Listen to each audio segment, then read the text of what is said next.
Salama daholo androantsika hiresaka momba ny CSS. CSS no mamaritra ny endriky ny page HTML antsika rehetrarehetra.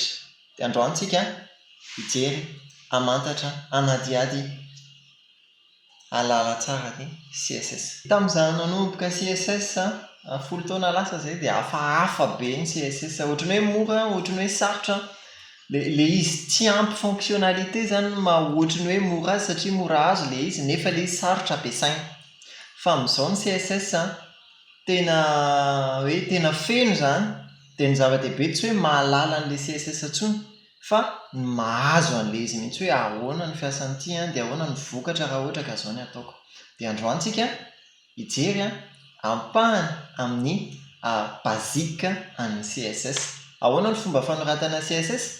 Amin'ny alalan'ny fanomezana instruction, ohatra hoe ny fond an'ity élément ity ataovy mavo, ataovy yellow, dia ny habean'ny policeny ny fontiny ataovy 16 pixels. Dia ohatr'izay ihany en anglais, ampiana accolade, ampiana point virgule, ampiana 2 points, vita. Rehefa ohatra isika hoe hifantoka amin'ny élément anankiray na élément maromaro dia mampiasa ny antsoina hoe sélecteur. Dia ity indray ny antsoina hoe déclaration. Ao anatin'ny déclaration misy propriété anankiray dia misy valeur maromaro na iray na maromaro. Ahoana ny ahafahantsika manoratra CSS? Afaka apetrakintsika ao anatin'ny attribut style an'ilay élément ny antsoina hoe inline styling. Dia tsy mila sélecteur tsika satria efa ao anatin'ilay élément no manoratra an'ilay CSS. Dia déclaration maromaro fotsiny zany ampiantsika eo, séparentsika par point virgule fotsiny déclaration dia vita. Option faharoa ao anatin'ny attribut style, ao tsika mila mametraka ny sélecteur sy les déclaration ao anatiny. Dia farany anatina fichier ivelan'ilay HTML. Dia ohatran'ilay namoronantsika HTML atao ihany fa ataontsika miaraka amin'ny extension CSS fotsiny. Dia amin'izay fotoana izay ampiantsika lien makany amin'ny CSS iny zany ao anatin'ilay HTML dia afaka manisy code CSS ao anatin'ilay fichier CSS amin'izay tsika. Dia miresaka sélecteur tsika dia hoe inavy ary ny afaka sélectionner. Misy afaka misélectionner élément amin'ny alalan'ny tag, anaran'ilay tag, ny idéany, ny classe, ny attribuany, dia fomba maro samihafa koa. Afaka asiana virgule fotsiny no manelanelana sélecteur maromaro ahafahana miappliquer style anankiray amin'ilay élément maromaro. Marikana fa style anankiray, tsy hoe déclaration anankiray fa afaka ny déclaration maromaro. Dia misy élément anatin'ny élément sasany nefa tsy voatery hoe kitiana izy fa nefa koa izy afaka manipuler. Mijery lalindala momba an'ireny tsika, ireny antsoina hoe pseudo élément. Dia afa-tsy izay misy koa ny combinateur, misy koa ny pseudo sélecteur. Dia izay koa resahantsika misimisy manaraka. Ataontsika hiresaka mombana propriété vitsivitsy izao. Propriété display na ny hoe fanehoana anazy na ny fisehony dia voalohany indrindra aloha manana safidy maromaro tsika, afaka tsy aseho ilay izy dia afaka atao hoe atao inline ilay izy, zany hoe ao anatin'ny mandeha misesy manaraka ny ligne anankiray zany ilay contenu dia afaka atao hoe bloc, flex, grid na afaka. Misy concept anankiray mila azontsika tsara rehefa manao CSS tsika dia ny anaran'ilay concept dia hoe box model. Le box model zany ny élément rehetra ao anatin'ny page HTML dia représenté ohatran'ny boîte daholo. Dia eo misy restriction samihafa aloha zany arakaraka les propriétés display nijerevantsika teo aloha. Fa ny zavatra hitantsika naturellement rehefa ao amin'ny élément rehetra dia hitantsika ny contenu. Dia rehefa hitantsika le contenu dia misy ny bordure, afaka asiana bordure le contenu.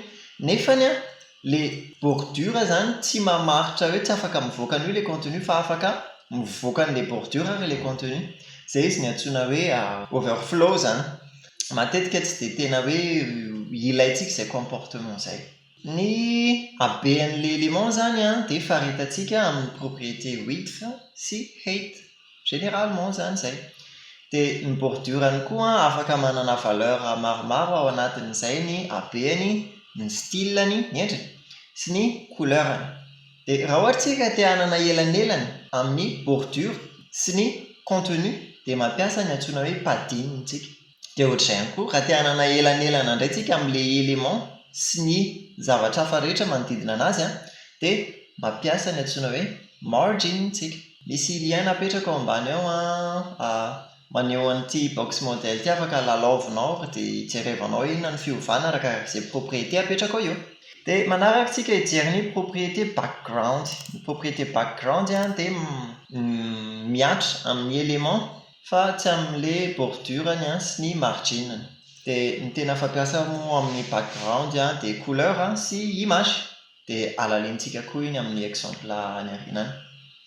Ny propriété manaraka jerevantsika dia position. Ahoana ny ahafahana mipositionner ny élément antsika? Misy aloha ny fahafahana tsy mipositionner anazy. Dia izay ny zavatra misy par défaut statique ny valeur an'io propriété io. Izany hoe rehefa tsy misoratra eo izany dia efa izay ihany ilay valeur. Dia rehefa ohatra ka tsy statique izany ny position an'ilay élément dia afaka positionner izy amin'ny alalan'ny propriété top, left, bottom, right. Misy karazana valeur na position ahafahantsika mametraka azy amin'ny fomba samihafa. Dia ny voalohany dia ny position relative. Relative izy élément manaraka ny tokony misy azy ao anatin'ilay document ihany, fa afaka hoe positionner izy izany raha ohatra hoe eto ny tokony misy azy dia afaka shiftena kely ampiakarina izy ampidinina ohatr'izay, fa izy mihazona an'ilay toerana ho azy ihany ao anatin'ilay firafitry ilay page. Dia misy ny position absolute sy fixed. Ny position absolute sy fixed ohatra hoe tonga dia miala ao anatin'ilay page mihitsy izy, tsy misy toerana ho anazy intsony ao izany. Fa manomboka eo izany dia tsy manaraka an'ilay lalana tokony misy azy ao anatin'ilay document izy, fa ny fixed dia relatif amin'ilay navigateur. Izany hoe raha ohatra hoe ery ny ambony indrindra amin'ilay navigateur dia ohatrany hoe ity fixed dia ataovy ery ambony dia mijanona eny. Dia ny absolute relatif amin'ny tokony misy azy. Raha ohatra izy ka eto ampovoany ka ataonao display absolute dia mijanona eo ampovoany eo izy. Fa afaka mampiasa ianao avy eo an'ilay propriété teo aloha teo hoe top, right, bottom, left hanetsehana anazy avy eo. Dia misy ihany koa ny position sticky. Dia ny position sticky mahafinaritra be. Relative izy aloha amin'ny voalohany. Dia avy eo rehefa tonga amin'ny fotoana anankiray hoe tsy voazona intsony izy ao anatin'ny bloc conteneur fa misy famaritana mantsy izy hoe top 1 pixel ohatra izany. Dia izy izany tokony mijanona eo rehefa ohatra ka mi-scroll midiny tsika. Dia ampiasaintsika ihany koa io rehefa manao démo tsika aorianao. Dia ny zavatra niresahantsika betsaka hatreto dia resaka couleur sy habeana zavatra. Ny couleur dia afaka apetraka amin'ny fomba maromaro amin'ny alalan'ny fampiasana ny anaran'ilay couleur: yellow, white, black, green, blue sy ny sisa. Dia amin'ny alalan'ny fampiasana valeur hexadécimale. Afaka ihany koa ampiasaintsika ny RGB, red, green, blue, na RGBA, ilay A eto hoe alpha, hoe transparence ihany koa. HSL, hue, saturation and lightness. Misy moa miresaka betsaka hoe rehefa ohatra hoe ao anatin'ny design izany dia mampiasa ny valeur io ny pratika kokoa. Jerentsika mety any anatina théorie-na design izay. Afaka mampiasa dégradé ihany koa. Ny amin'ny unité na épaisseur indray dia misy ny unité absolue izay apetrakitsika ohatra ny fampiasantsika ohatra hoe centimètre, millimètre, inch na pouce. Dia afaka ampiasaintsika koa ny pixel. Dia misy koa ny unité relatif amin'ny habean'ny police ao anatin'ilay page. Ireny ny EM, REM, CH dia hafa koa. Dia misy ihany koa ny unité relatif amin'ny habean'ilay navigateur. Misy ny viewport width, viewport height, misy ny minimum ny viewport hoe iza ny kely dia misy ny maximum ny viewport. Dia afaka mampiasa pourcentage ihany koa. Dia afaka calculena indray ilay valeur rehetra napetrakitsika teo aloha teo. Manana fahalalana be izany tsika amin'ny famaritana ny habeana zavatra ao anatin'ny CSS. dia afaka sélectionnentsika koa ny entahana élément anankiray, izany hoe rehefa ohatra hoe misy souris eo amboniny a dia afa-dio ohatr'izao izy. Izay a ny antsoina hoe pseudo-classe, izany hoe ity élément ity rehefa ohatra ka misy souris eo amboniny dia atao ohatr'izao izy, na hoe rehefa ohatra ka eo aminazy ny focus dia ovay ohatr'izao ny endriny. Afaka hoe ampiasaintsika ireo karazana état ireo zany a, dia mamaritra style samihafa tsika ho an'ilay état samihafa, dia avy eo tsika mampiasa ny propriété transition, anaovana transition misosa tsara amin'ilay état teo aloha sy ilay état tato aoriana. Tsy transition ihany fa afaka anaovana animation ihany koa CSS. Mino aho efa nahita ianao animation, karazana animation be dia be. Dia ny zavatra atao zany amin'ilay animation, alaina fotsiny ilay propriété hoe inona ilay tianao animer, les positions ve, les looks ve, ny ankamaroany zavatra mety animena daholo. Mitenenao hoe ity propriété ity tiako aveto a, miova maketo a, vita ny animation. Dia matokihana fa tsy tianao hoe mitovy ny paozin'ny pagenao anatin'ny ordinateur sy anaty smartphone. Ny anaovana an'izay amin'ny CSS dia amin'ny alalan'ny antsoina hoe media query.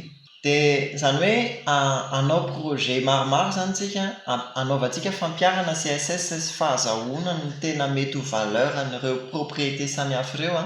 CSS tena mivelatra be, tadidio foana hoe ny mahazo azy ny zavatra lehibe kokoa mihoatra noho ny malala azy, mazava ho azy. Dia raha ohatra ianao ka tena hoe te hanadiady CSS tena lalina, dia misy ny kanalan'ny Kevin Powell, apetraka ao anaty description lien, dia afaka mijery zavatra be dia be momba ny CSS ianao. Misy ihany koa ny Veu CSS podcast, misy podcast momba ny CSS, mihaino ianao zany, intéressant ilay izy rehefa mihaino nahafinaritra be. Ao ambany ao koa ny lien momba an'izay Izay aloha ny vidéo antsika androany, miandry ny vidéo manaraka indray, hitantsika projet maromaro ampiaratsika n'izay fahalalana mahafinaritra be azy tsika izay. Eny ary, amin'ny vidéo manaraka indray.